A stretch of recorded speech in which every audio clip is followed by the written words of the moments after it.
I started my career as a typographer with the apprenticeship at the Tagesanzeiger, and that really cemented the love for letters, for typography, for the printing industry as a whole.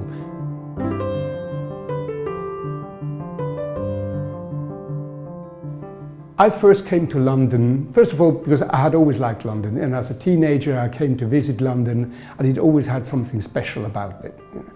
And so I knew that after I graduated, I didn't want to stay in Switzerland.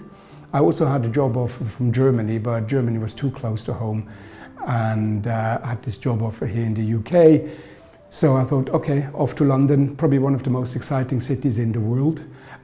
Also, London, of course, is because you have all it's a creative capital. You know, let's face it, for design, for art, for music, for fashion. It's a creative capital, and that's really where I felt the work would be as well, you know, in the type of business I was in.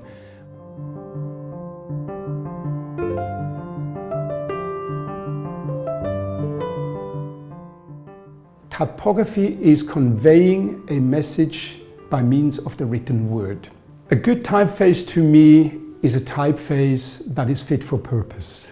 Now, when you read a book, a good typeface is the typeface that you never even recognize. You don't even see it, you just read it. If you are doing an advertisement, you want a typeface that is to be seen, because it's not to be read, it's just to be seen. You know, you want to attract the attention.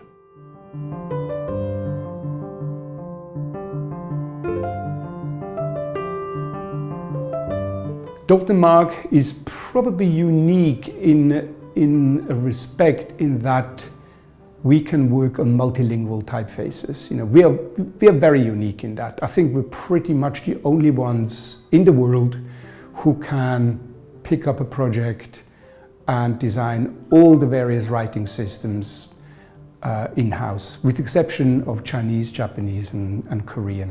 And in the past we have designed, you know, for Nokia we have designed a typeface that crosses 19 different writing systems. That included like weird and wonderful things like Ethiopic, you know, of which there is hardly anything around.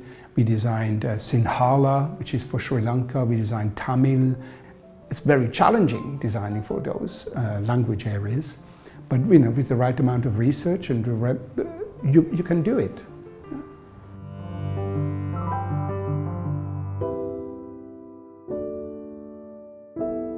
I think as a Swiss person I've really been influenced in the way I work. I mean, I personally find it very, very hard to be exuberant and super expressive with my typography. I like my order, in a sense. You know, I'm not a gridnik by no means. You know, I abhor grids and everything. You know, and too much order and too much strictness. There has to be an organic feel about type and typography, but there is an order to it. You know, and there's a black and whiteness. There's no grey. You know, I like that. It's black and it's white. It's straight and it's curved. You know, and that's a beautiful world to be in there. You know, it's kind of, you can get lost. It's about shape and counter shape. You know, light and dark, and that's what I love about type.